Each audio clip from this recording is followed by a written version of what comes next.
যে কণ্ঠ একদিন ইন্ডিয়ান আইডলের মঞ্চ কাঁপিয়েছিল, সে কণ্ঠ আজ নিথর হয়ে হাসপাতালে শুয়ে।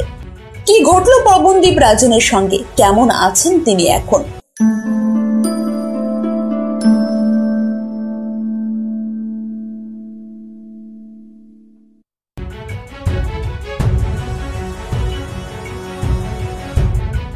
একটি শান্ত রাত, চারিদিক নিস্তব্ধতা, কিন্তু সেই নীরবতা ভেঙে গর্জে উঠল এক আকস্মিক শব্দ।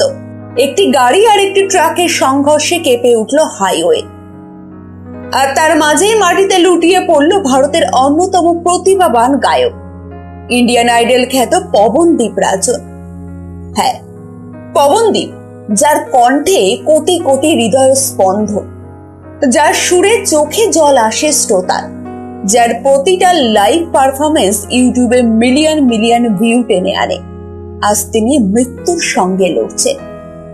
আর সেই খবর ছড়িয়ে পড়তেই শিউরে উঠেছে গোটা দেশ। উত্তরাখণ্ডের চাম্পাওয়ার জেলার ছেলে পবনদীপ ছোট থেকেই ছিলেন সঙ্গীতের ভক্ত। পরিবারের সাপোর্টে বড় হয়েছেন পাহাড়ি হাওয়ায়, পাহাড়ি সুরে।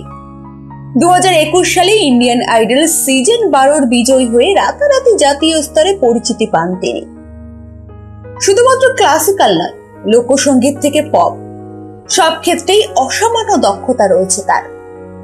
পবনদীপের গানে রয়েছে এক ধরনের নির্ভেজাল আবেগ, যা বাকিদের থেকে তাকে আলাদা করে তোলে।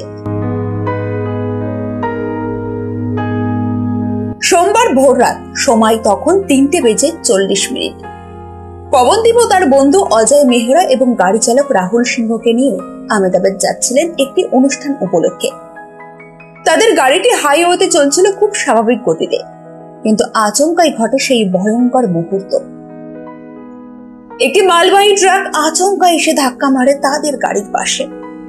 এত জোরালো ছিল সেই ধাক্কা, গাড়িটি নিয়ন্ত্রণ হারিয়ে রাস্তার পাশে ঘুরে পড়ে যায়।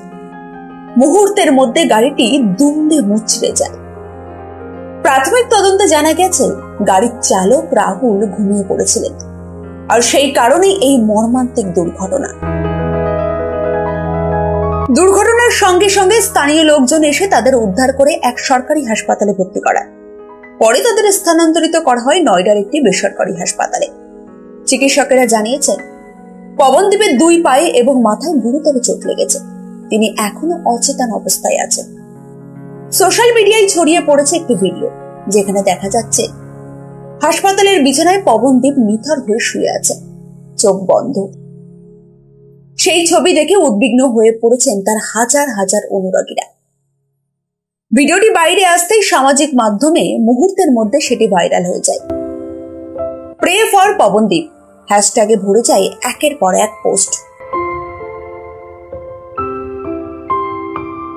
গাজরুলা থানার পুলিশ অফিসার সংবাদ মাধ্যমকে জানিয়েছেন, তদন্ত চলছে এবং প্রাথমিকভাবে চালকের ঘুমিয়ে পড়ার কারণে এই দুর্ঘটনা বলে মনে করা হচ্ছে। চিকিৎসকের মতে আগামী 72 ঘন্টা অত্যন্ত গুরুত্বপূর্ণ। পবনদীপকে রাখা হয়েছে আইসিইউতে এবং তাকে পর্যবেক্ষণে রাখা হচ্ছে।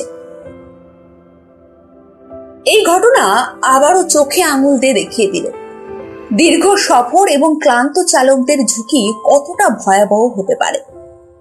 শুধুমাত্র 1 সেকেন্ডের ঘুম একজন শিল্পীর জীবন নিয়ে টানাটানি। এই দুর্ঘটনা শুধু একক ব্যক্তি নয়, একটা গোটা প্রজন্মের সুরের চাবিকাঠিকেই নাড়িয়ে দিল। পবনদীপ রাজনের মতো একজন শিল্পী শুধু গায়ক নন, তিনি একটা আবেগ, একটা প্রজন্মের সুর। তিনি মঞ্চে ফিরবেন সেই বিশ্বাসে আজ হাজারো মানুষ চোখে জল নিয়ে প্রার্থনা করছে। আমরা সবাই চাই সেই কণ্ঠ আবার ফিরে আসুক, আবার গান হোক, জীবনের জয় গান হোক। আসুন আমরা সবাই মিলে প্রার্থনা করি পবনদীপের দ্রুত আরোগ্যের জন্য।